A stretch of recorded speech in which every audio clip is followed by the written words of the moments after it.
Hi hello namaste welcome to our channel social post. This is Manasa. ఈ రోజు మనతో పాటు ఉన్నటువంటి గెస్ట్ నేతి మహేష్ గారు, చార్టెడ్ అకౌంటెంట్, అలాగే కేఎల్ యూనివర్సిటీలో ఇంటర్నేషనల్ కోర్సెస్ కి ప్రొఫెసర్ గా కూడా వర్క్ చేస్తున్నారు. నమస్తే సార్. సార్, ఇందాక మీరు ఏఐ కోర్సెస్ కి సంబంధించి కొన్ని కోర్సెస్ చెప్పారు, దాంట్లోనే సిఏ కోర్స్ గురించి కూడా మాట్లాడారు కదా.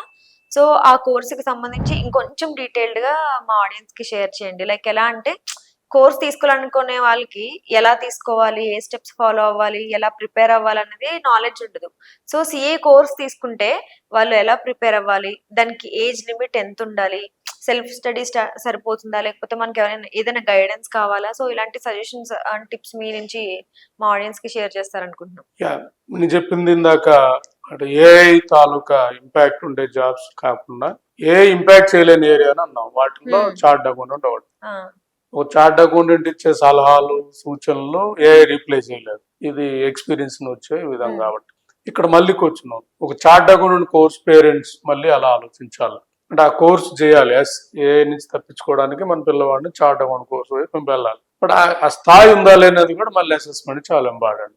సో మళ్ళీ ఇక్కడ కూడా డెమాన్స్ట్రేషన్ మళ్ళీ జనరల్ గా చార్ట్ అకౌంటెంట్ కాబట్టి నేను సిఏ కాబట్టి మా పిల్లల్ని సిఏ చేపించడం అనేది కాకుండా, సో మెయిన్ సిఏ చదివేటప్పుడు ఎలా ఉంది, డైలీ 14-15 అవర్స్ ప్రిపేర్ అయ్యేవాళ్ళం.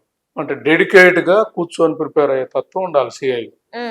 సో మీ పిల్లలకి ఆ నేచర్ ఉందా లేదా చెక్ చేయాలి. సో ఫస్ట్ సిఏ కావాల్సిన బేసిక్ ఫండమెంటల్ క్రైటీరియా అంటే మీ అబ్బాయి గంట కన్నా గట్టి కూర్చోగలడా లేడా.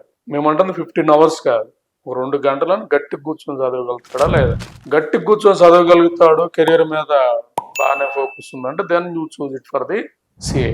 సో సిఏ కోర్స్ వచ్చేకి ప్రిపరేషన్ ఏజ్ లిమిట్ ఏంటంటే జనరల్ గా, బట్ ఏ కోర్స్ అయినా కూడా ఏజ్ లిమిట్ ఏమి ఉండదు. బట్ 30 years తర్వాత కూడా చేసి కొంతమంది 40 years కూడా సిఏ పాస్ అయిన వాళ్ళు ఉన్నారు. బట్ క్వశ్చన్ వచ్చేకి జాబ్స్కి వెళ్ళినప్పుడు హై ఏజ్ లో పాస్ అయినప్పుడు ప్రిఫరెన్స్ ఇవ్వట్లేదు వాళ్ళు. ఇప్పుడు జనరల్ గా వెస్టర్న్ కంట్రీస్ లో 20 కల్లా సెటిల్ అవుతారు వాళ్ళ పేరు. అక్కడ పేరెంటల్ సిస్టమ్ ఎలా అంటే ఒక 15-16 years తర్వాత మీ కేర్ మీరు చూసుకోండి అని చెప్పేస్తారు పేరెంట్. అక్కడ లేట్ మ్యారేజెస్ అవుతాయి కాబట్టి. సో ఇక్కడ మనం 25, 26, 30 years వరకు పిల్లల్ని పోషిస్తాం తల్లిదండ్రులు.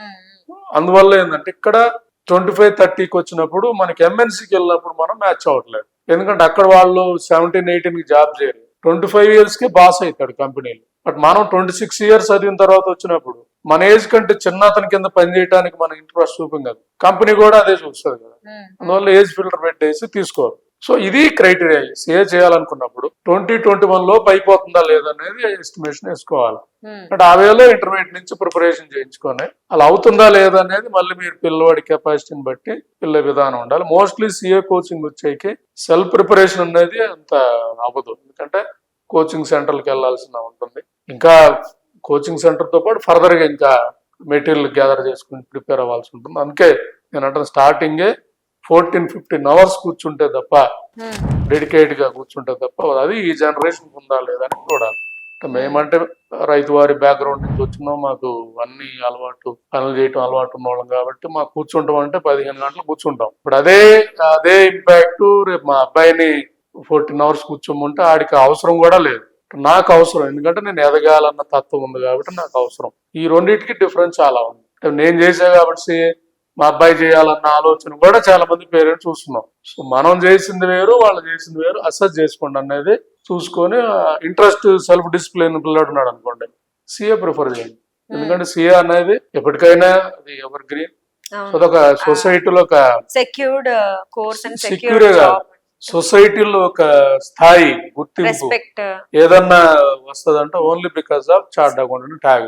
ఎందుకంటే మనం ఒక డిపార్ట్మెంట్కి వెళ్ళినా మనం ఒక ఎక్కడికి వెళ్ళినా చార్ట్ అకౌంటెంట్ అనాలిసిస్ కెపాసిటీ ఇది అల్టిమేట్ గా ఉంటుంది కాబట్టి సొసైటీ కూడా అలాగే రెస్పెక్ట్ ఇస్తుంది, గ్రోత్ కూడా అలాగే ఉంటుంది. బట్ చార్ట్ అకౌంటెంట్ అయినంత ఒక ఎంటర్ప్రైనర్ అవ్వచ్చు, ఒక టీచర్ అవ్వచ్చు, లేదా ఒక ప్రాక్టీస్ చేసే ప్రొఫెషన్ అవ్వచ్చు, లేదా ఒక పొలిటికల్ లీడర్ అవ్వచ్చు, లేదా ఒక ఐఏఎస్ అవ్వచ్చు. రేపు ఒకవేళగానే గవర్నమెంట్ ట్రై చేసుకోవాలనుకున్నప్పుడు సిఏ బ్యాక్గ్రౌండ్ మీద ఇవన్నీ కూడా సిఏ బాగా బేస్ అవుతుంది, మంచి కెరీర్ ఉంటుంది. బట్ దాంట్లో మీ పిల్లవాళ్ళు సూట్ అవుతున్నా లేదు, ప్రతి కోర్స్ బాగానే ఉంటుంది. నేనేమంటాను దానికి సూట్ అవుతుందా లేదా చూసుకోవాల్సిన పని ఉంది.